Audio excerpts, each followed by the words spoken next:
Platoon. Wall Street. Stock is plummeting when it hits 18. Find all. Something big is going down. I want to know where he goes, what he sees. I want you, pal, to fill out the missing picture. Mr. Diego, that's not exactly what I do. Where you can trade your honor I can lose my license. It's inside information. for power. You're not inside. You are outside. I know what this guy's all about. Greed. There's no nobility in poverty anymore, Dad. Greed is good. Greed works. What makes you take Bud?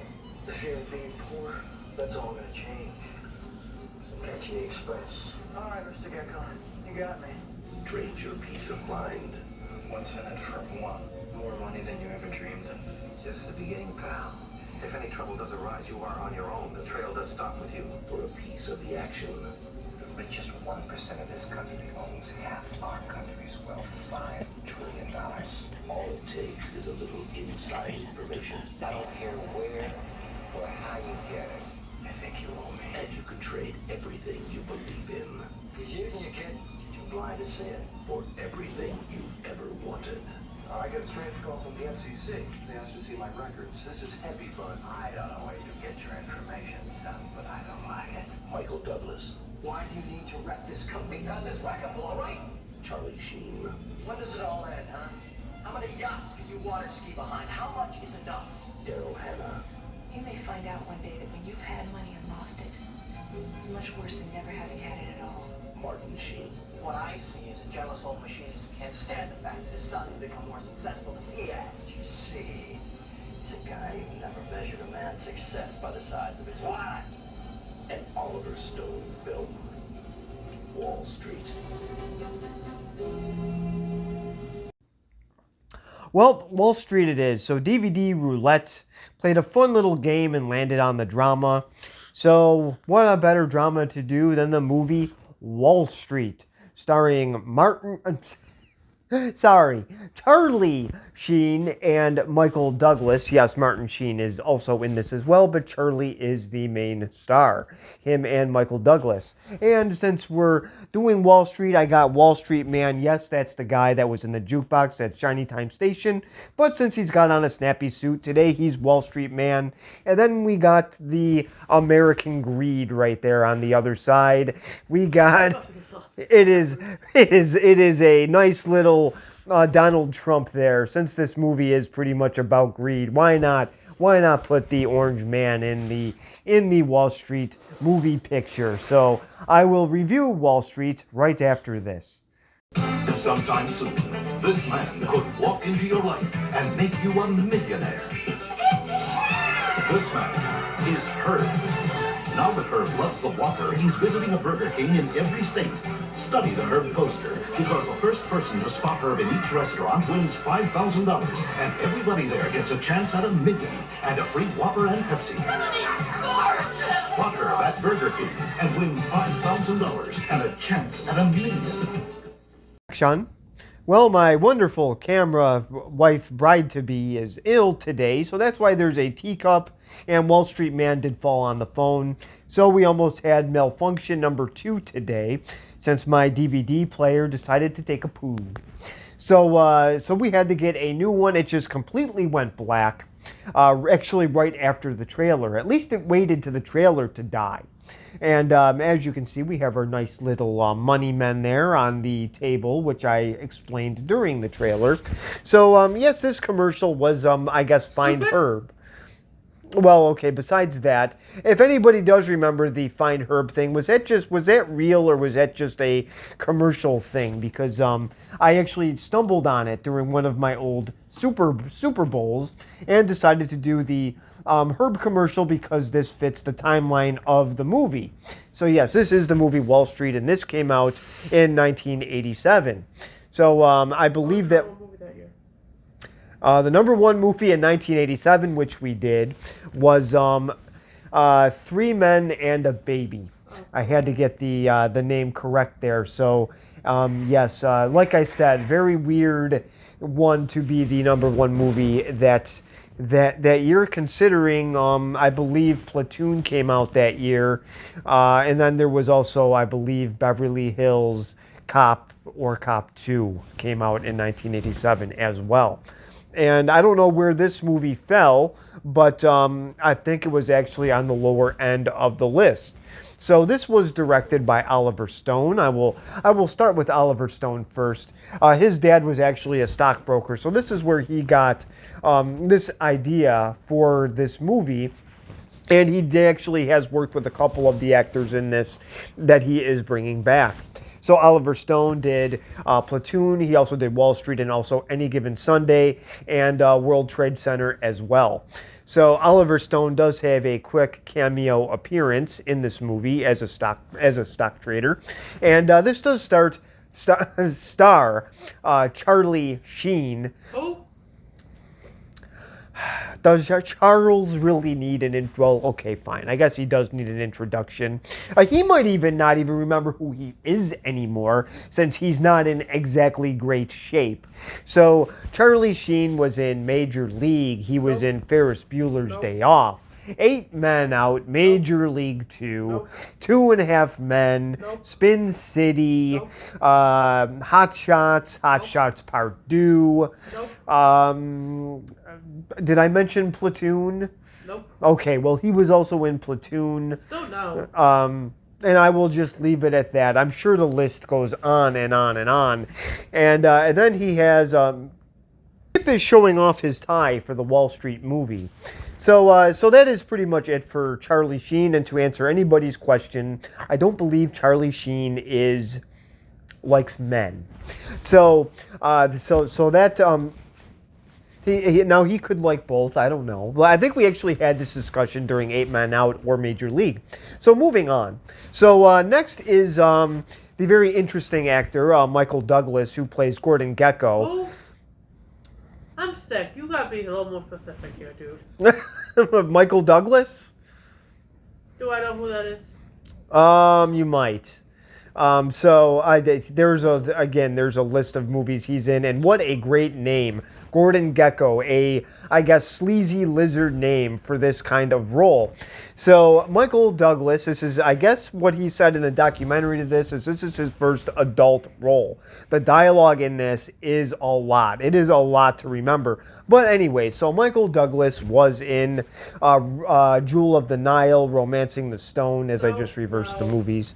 We reviewed them. I did not watch them. Oh, okay. Different. He was also in Black Rain. He Nope. was in Me, You, and Dupree. Nope. Really? Okay, so I guess you didn't see that either. Oh yes, Basic Instinct, you wouldn't see that. Nope. Fatal Attraction, you wouldn't see that. Let's see. Oh, What's that supposed to mean? They're just those kind of movies. You would not want to watch those kind of movies. And he was also in Black Rain. He was also in American President. Nope. So he was the main character. He was the president in that. So he was a dirtbag that cheated on his wife and then had a stroke? Or am You're- I thinking of the wrong one? You're thinking of Dave. American President is when he's dating. His wife passed away, and then he's... Oh, he wasn't bad in that. No, he wasn't bad in that. So, He was good on that one. no, and Martin Sheen was also in American President. So, Who's so that?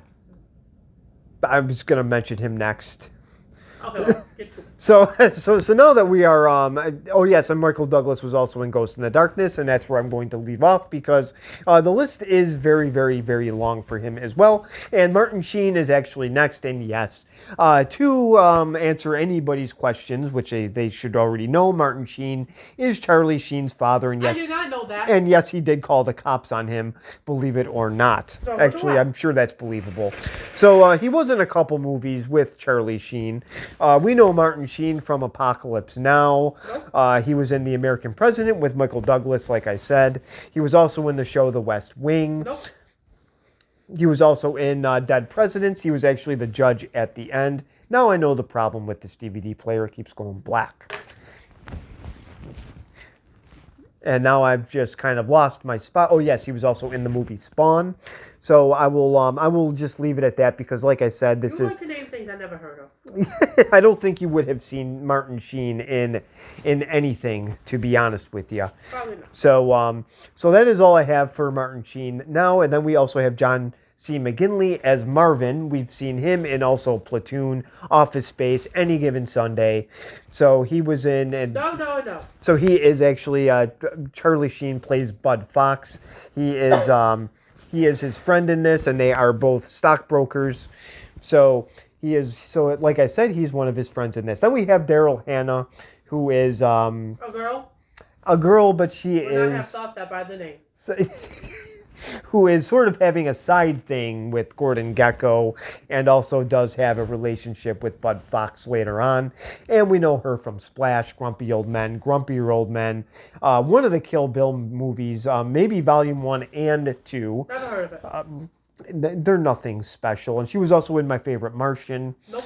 And also we have Sean Young. She was in Ace Ventura. She was in Stripes. Nope. And she was also in an episode of 2.5 Men. Nope. And she plays Gordon Gekko's wife.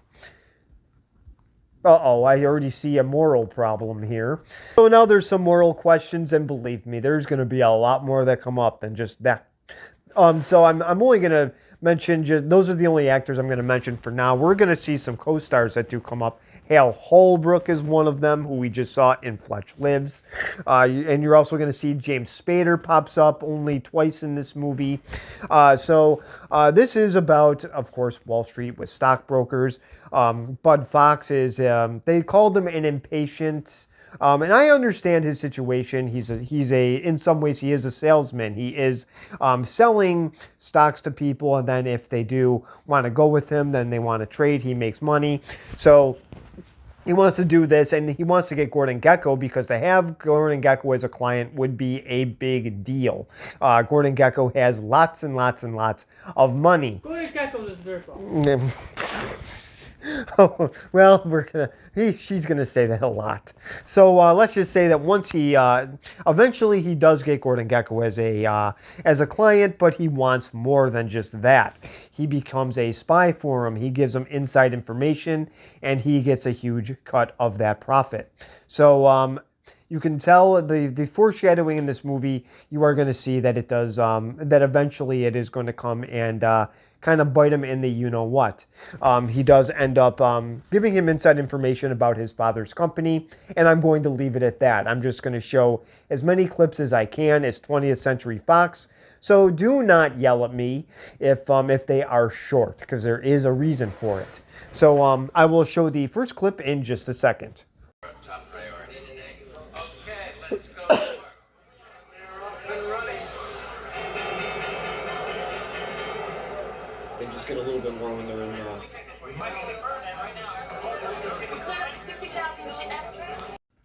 So this is the first clip. I just wanted to show pretty much them being busy at work.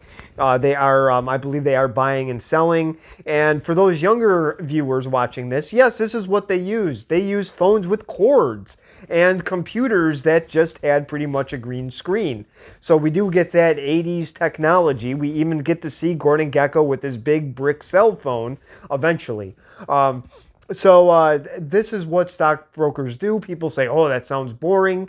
To me, it's not. It's a lot of pressure. And look at these guys on the phone. They are busy and they're using up a lot of energy. And it's got to be a headache at times.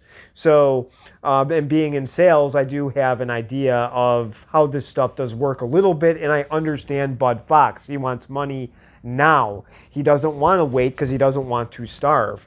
So, and being a salesman, that is kind of what happens. So now, because these are 6 seconds, I wasn't able to get John C. McGinley because it shows him on the phone, and it sort of shows what these stockbrokers do. So I will show that clip in just a second. Chris, on the recommended. What? Yeah, it's not for Christ's sake. Let's go. 30,000, 380. I go along at 23. You got it. Now you. So my main reason for getting these clips is I'm showing how much of a headache this has to be. Everybody on the phone shouting all at once. And this doesn't look fun to direct either. So I give Oliver Stone a lot of credit. Maybe I'm just over-exaggerating. But I really wanted to show people... You're yelling and I already have a headache. I can feel their pain. So in other words, I'm a pain in the dupa. So So now I'm going to show Bud Fox's wonderful sales manager boss, and I understand this stuff as well because I did get chargebacks selling for DirecTV. So if I messed up, yes, I did have to actually eat that cost. And Bud is about to do the same thing. Now the thing is, though, he actually has an apartment in Manhattan, and he's kind of got to fend for himself here. So I will show that clip in just a second. Closing the account out. If he doesn't pay tomorrow, you pay. Mr. Lynch, I swear to you, he's lying. We give you one of those rich man's accounts. You tell me that he's gonna DK you for a lousy quarter point? I don't think you're being fair, sir.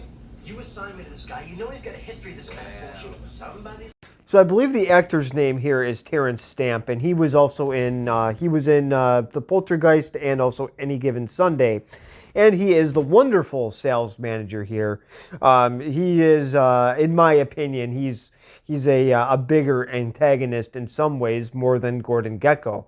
He's kind of a hemorrhoid that just will not go away, and he plays two sides to everything. So this is a typical management nonsense right here, and he plays it later on in the movie. And he does have to cover his clients' BS pretty much. So, and I remember this when somebody didn't pay their bill at DirecTV, I had to actually cover that loss as well. So poor Bud here. So he does tell his father about it, and they're in a wonderful bar. John Taffer would not approve of this place because it isn't tacky. So I will show that clip in just a second. You could have been a doctor or a lawyer. If you'd stayed at Blue Star, you could have been a supervisor in customer relations by now instead of going off and being a salesman. Dan, how many times I gotta tell you, I am not a salesman. I'm an account executive. So here is Bud and his father, and this is good old Martin Sheen here, and I did forget his dad's name by accident. I wonder if they even mention it. Here's his father giving him advice. He did not want him to become a stockbroker, and he calls him a salesman. And then Bud tells him that's not true. And then his dad does explain the fact that he is sort of a glorified salesman. And he is. I even read it online.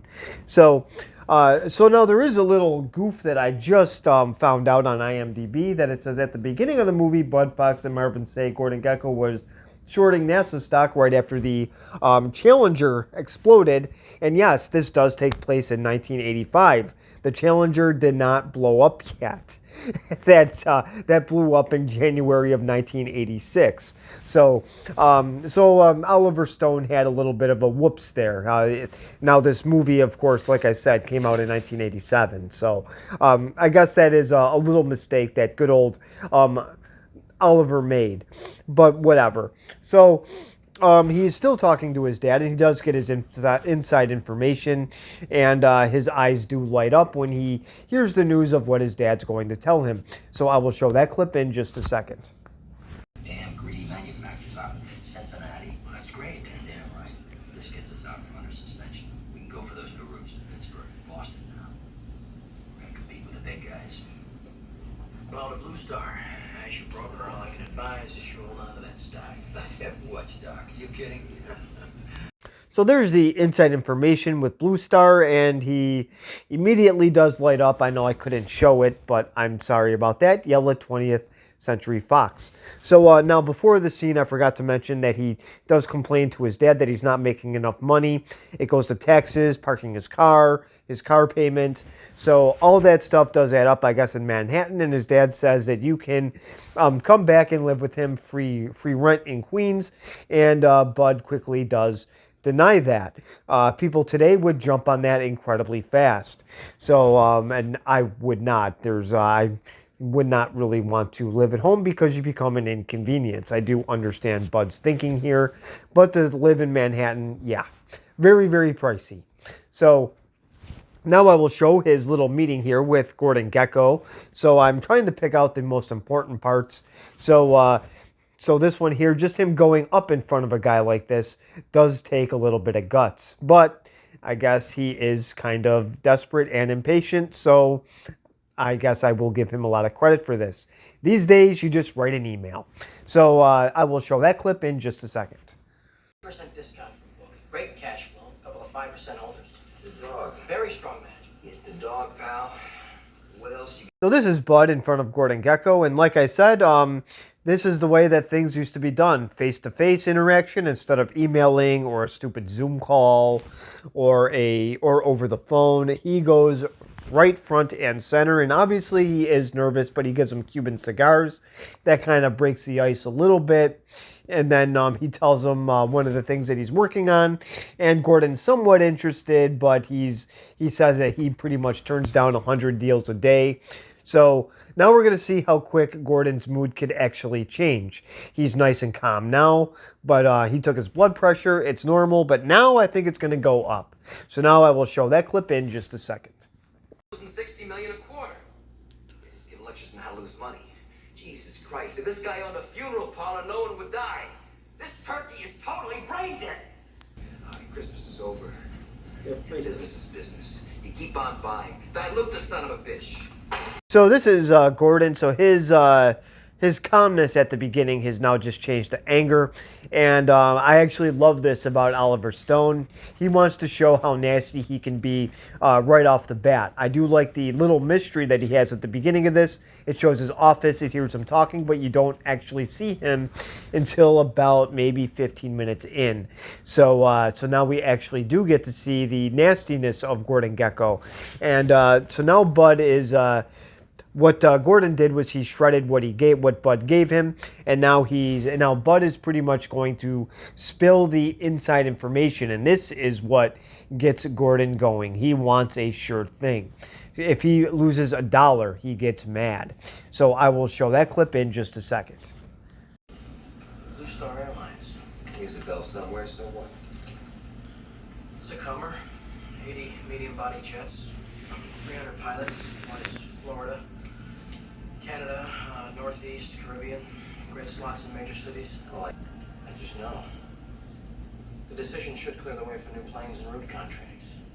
There's only a small float out there, so you should grab it. Good for a 5-point pop. 250,000 shares at 18 and a quarter.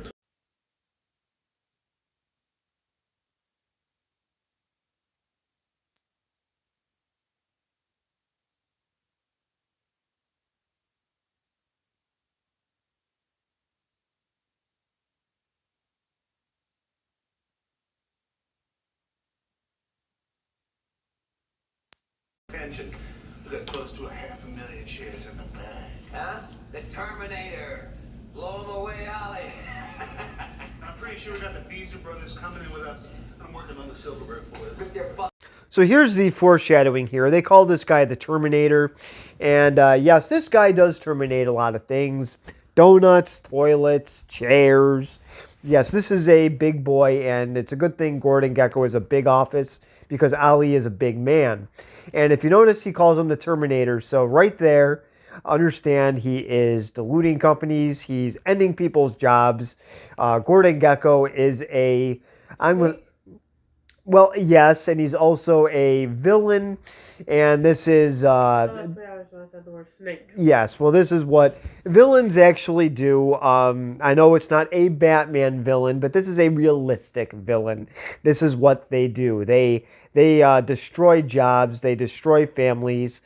They cause people to foreclose on their houses. This is the ultimate villain here.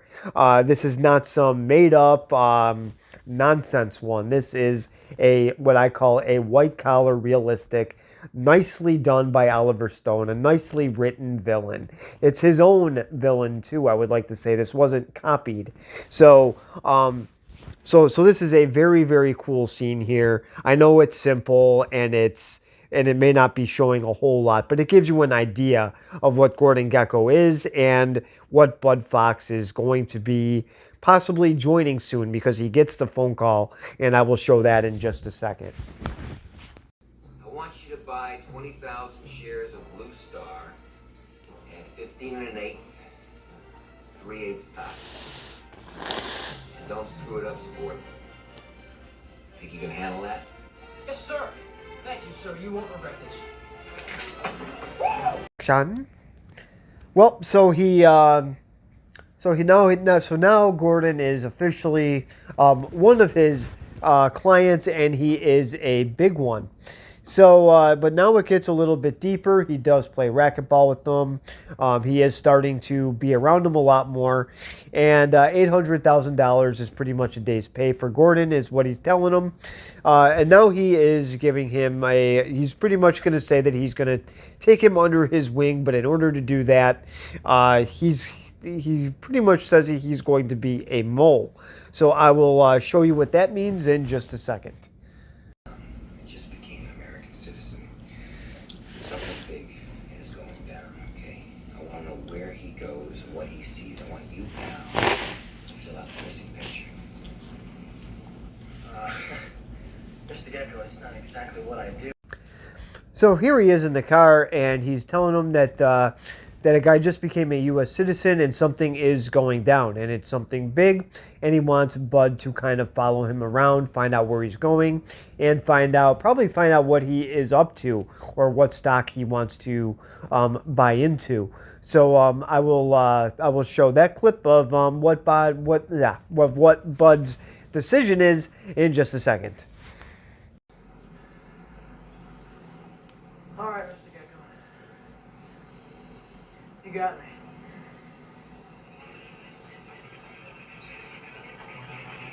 So after dealing with Mother Goose rhymes off camera, so this is one right here.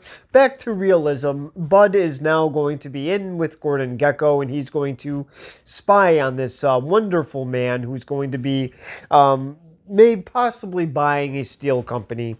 So I will show that clip, a little bit of it anyways, of Bud doing his dirty 007 spying.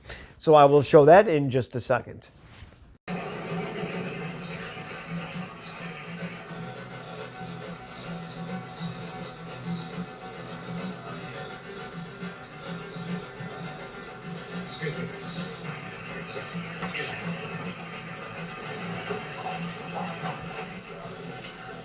So here's his little Mission Impossible here. So good old Buddy Boy is in an elevator, then a restaurant, then he goes all the way to the little place where, oh yes, the airport, and then he does ask somebody where that plane is flying to. He acted like he missed his flight, and then he says that it's going to Erie, PA.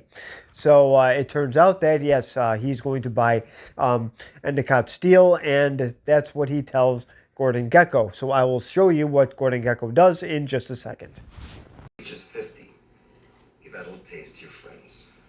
And I want you to call the Wall Street Chronicle. Extension 1605. You tell the man Blue Horseshoe loves Endicott Steel. You got that? The Wall Street Chronicle. All right, congratulations, buddy. You scored. Talk at you. Start buying Endicott Steel across the board. Use the offshore accounts. So this is Gordon, and so he is going to buy Endicott Steel. So he says to keep it quiet, and he's telling Bud to put some of his friends into it. So so now Bud is going to do just that, and now he's talking to Lou Monahan, played by Hal Holbrook. And believe it or not, I know this is going to sound silly, but Old Man Lou is actually my favorite character in this movie, and he's barely in it. So, well, no, he's kind of that old, wise old man kind of deal. So, so I will show that clip in just a second. What about his dad? I like his dad. I like Bud's dad. No such thing, except that the tax is not a good company anymore. No fundamentals. What's going on, Bud? You know something? Remember, there are no shortcuts. So this is Lou Monahan, and I know the one guy, Marvin, doesn't like this guy because he calls him a loser. Not entirely true. This guy tries to do things very much by the book, but he is still pitching stocks. So he's still trying to trade with clients. So what he's telling them is that the only thing guaranteed is death and taxes. So, and that is incredibly true. As bad as that sounds, even though you have inside information, things can go wrong. But yes, the only thing that is really guaranteed in life, sadly enough, is death and taxes. So he wants to know where he's getting his information from. So, and then he pretty much tells them what they actually do does make some people money. So he says that he is a part of something, and I call Lou the wise old man for a reason. So now Larry Wildman, the guy that just pretty much got gypped by Gordon Gekko, is going to Gordon's wonderful house. So he's going to visit Lord Gordon, and we'll see how this goes in just a second. Only 6 of them were ever manufactured. Rare still is your interest in Anacott steel. Well, my interest is the same as yours, Larry. Money. Well, it'd be a good investment for my kid. No, this time I'm in for the long term. It's not a liquidation. I'm going to turn it around. You're getting a free ride on my tail. So this guy, Larry Wildman, was actually going to buy Endicott Steel, and he was actually going to modernize the factory and make it better. He was going to improve things for the workers, where Gordon Gekko just wanted to pretty much destroy it and cut people's jobs. So now moving on, I'm going way, way, way far here. But let's see what happens if you don't make your quota in Bud's line of work. So I will show that in just a second. You know, I've put a lot of money into this firm over the years, and I brought in a lot of business. You're taking enough out, too. You know that. You should have something put aside, Well, for I Christ's don't. I sake. mean, with the divorces and everything, I haven't had a chance, and the kids. The bridges are burned. When you fire me, I have responsibilities, and I've got 2 What's going on? kids. What is it? Clinton's giving him the boot. Not pulling his quota. We're all just one trade away from humility, but So this is what happens if you don't make your quota, you get fired. So, that's somewhat true with real estate, car sales. Now, when I sold Satellite, we were subcontractors. We didn't get fired. If you didn't do well, then they would just make you an independent. In some ways, that's a better deal. So now with the window company, on the other hand, you did have to, if you did not get numbers, then yes, then they would let you go. So now let's see what happens with Bud. He does get the most commission. So let's see what kind of treatment he gets from the BS manager. And by the way, I was wrong with the actor's name. This is James Karen, not Terrence Stamp. I got them mixed up. So I do apologize for that. So I will show that clip in just a second. This is yours now, Bud. Credenza, tree, windows, and significantly more attractive your private secretary, Jen. Nice to meet you. So this is what happens if you are the top person. You do get some perks, gets his private secretary, gets a nice office, gets a tree, and some other things as well. So it's like what Lou said, though, before this. He said that enjoy it because it doesn't last. So let's hope that Lou is wrong. But he's been around the block a few times, so he kind of knows the way it works. So now Bud does have a Bud does have a love interest, and her name is Darian, and she is one of Gordon Gekko's. She gets some art. She's his interior decorator, and some other recreation. So I will show that clip in just a second.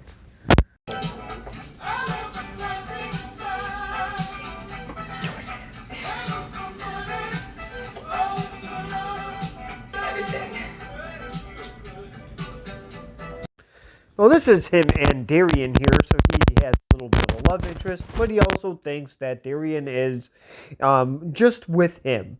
So he doesn't realize that Gordon is sort of in on this in some way. So now Gordon is going to speak, and that guy Cromwell that he called a turkey at the beginning, he's pretty much making fun of him at this little, I guess you want to call it a seminar of some kind. So I will show that clip in just a second. for lack of a better word, is good. Greed is right. Greed works. Greed clarifies, cuts through, and captures the essence of the evolutionary spirit. Greed in all of its forms. Greed for life. So this is Gordon here with the famous "Greed is Good" speech, and you probably have seen this in several sports documentaries. I believe this was in the USFL one, where he says that greed is good. So I know that it has been in a few. So this is what it's from. Yes, the movie Wall Street. I know, big surprise. And Gordon Gekko delivers the speech, and he's about to. This guy really should be a politician because now he is pitching to some of the workers at Blue Star Airlines. And yes, Bud Fox's father is there, and his BS meter is already hitting off the charts just the second he walked into the office. And somebody's already called this movie dumb, but what she doesn't realize is I have fast forwarded through most of it. So so dumb. Oh, so I will show that clip. Also, I'm sick, so it's not my fault. Yeah, I will show that clip in just a second. Back, salaries go back to the present level, and we initiate an employee profit sharing program with stock. You're going to own part of the airline. Are you prepared to put that in writing? I'll have a letter of agreement drafted up within 2 days.